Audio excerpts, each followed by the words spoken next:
네, 안녕하세요. 반갑습니다. 오늘은 2026년 6월 9일이고요. 긍정화건 566일차 시작하였습니다. 오늘은 생각을 한다는 것에 대해서 여러분들과 한번 공유를 드려보도록 하겠습니다. 제가 학원을 지금 한 4년 정도를 하면서 아이들을 지도한 지 2년이 조금 더 이제 넘어가고 있는데요. 똑같은 것을 가르치는 것 같지만 그 똑같은 것을 전달하는 그 과정에서 엄청난 변화와 그리고 전달 그리고 끊임없이 고민을 거듭하면서 아이들을 지도하고 있는 것 같습니다. 어떻게 하면 이 아이들이 이 동작에 대해서 조금 더 쉽게 이해를 할 수 있을까라는 이 질문을 단 한 번도 잊어본 적이 없는 것 같은데요. 그런 것들이 결국 똑같은 거를 가르치는 것 같아 보이지만 그 안에서의 디테일 그리고 아이들이 쉽게 이해를 하고 거기서 뭔가 만족감을 느끼고 하면서 또 제 스스로에게는 그런 성취감이 되는 이런 선순환 구조가 만들어지는 것 같은데요. 제가 식당들을 쭉 방문을 해보면 저는 늘 가는 곳만 가거든요. 근데 뭐 한두 번 가면은 모를 수 있다고 치는데 뭐 예를 들면 최소 10번 이상을 갔어요. 그러면은 이제 뼈해장국을 먹으러 갔는데 만약에 뼈해장국을 먹으러 가면서 매번 제가 와사비장을 달라고 해요. 그러면 만약에 저라면 혹시 와사비장을 같이 챙겨 드릴까요?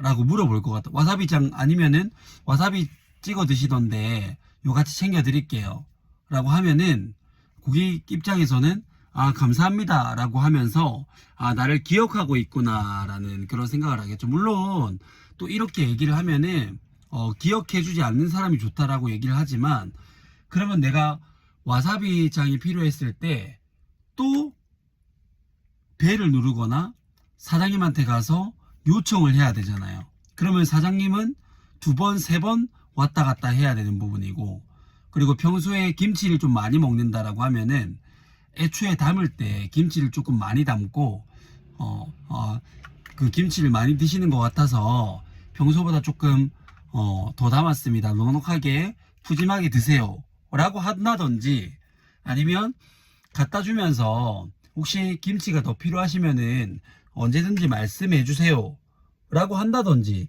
그런 말 한마디 붙이면은 굉장히 고객 입장에서는 만족감이 훨씬 클 텐데 그렇게 얘기를 하는 사람들이 거의 없다라는 걸 보면서 똑같은 일을 하더라도 생각을 하지 않고 일을 하는구나, 저는 그렇게 좀 받아들여지더라고요. 물론 그분들 입장에서는 또 고객을 손님을 배려한답시고 뭔가 그렇게 하는 게 오히려 불편해하는 손님들이 있어서 뭐 그렇게 한다고 볼 수는 있는데, 불편해하는 손님이 10명 중에 2명이면 8명은 되게 고마워합니다.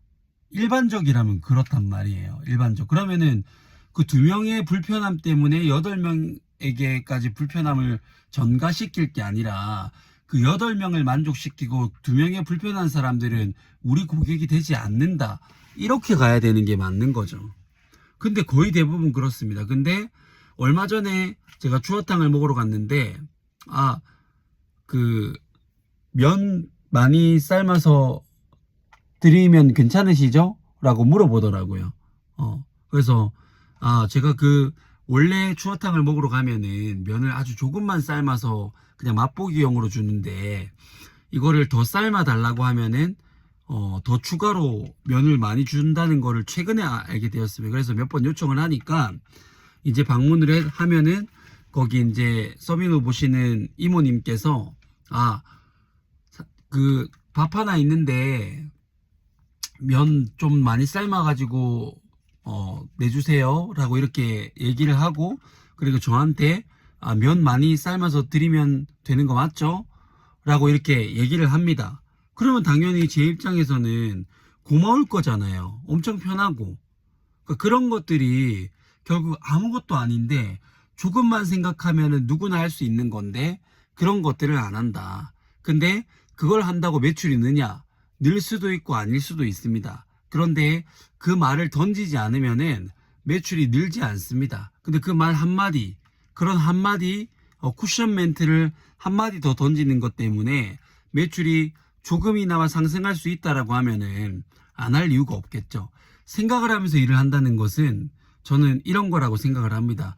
고객이 고객의 관점을 생각하고 고객을 기억해주고 그 다음에 그 왔던 고객을 어떻게 하면 다시 한번 오게 만들 수 있을지 이런 것들이 생각하면서 일을 한다라는 거 저는 그렇게 생각을 합니다. 여러분들이 운영하시는 업장에서 어떻게 생각을 하면서 조금 더 발전시키면서 그렇게 일을 하고 계신가요?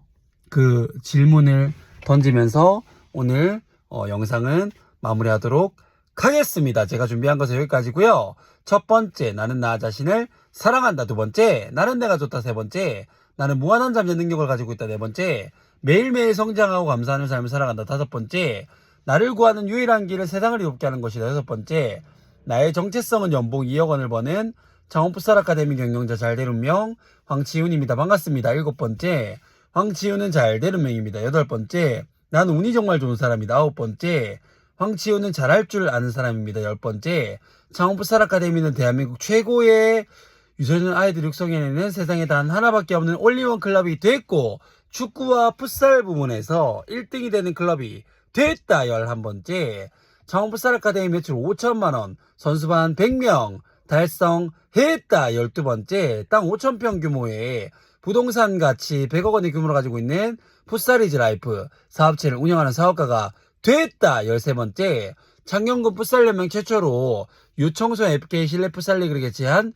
유일한 도시가 됐다. 14번째, 생각을 하면서 일을 끊임없이 지속하기 시작을 했더니 그런 시간들이 축적되어져서 창원풋살 아카데미 매출 5천만원, 선수반 100명, 대한민국 최고의 유소년 아이들 육성해내는 세상에 단 하나밖에 없는 올리원 클럽이 됐고 그 경험을 바탕으로 책을 출간했더니 베스트셀러 작가가 됐고 수많은 곳에 강연 의뢰가 들어오고 수많은 자영업자분들에게 영향력을 주는 그런 멋진 사람이 됐다. 모든 것이 반드시 다 이루어졌다. 감사합니다.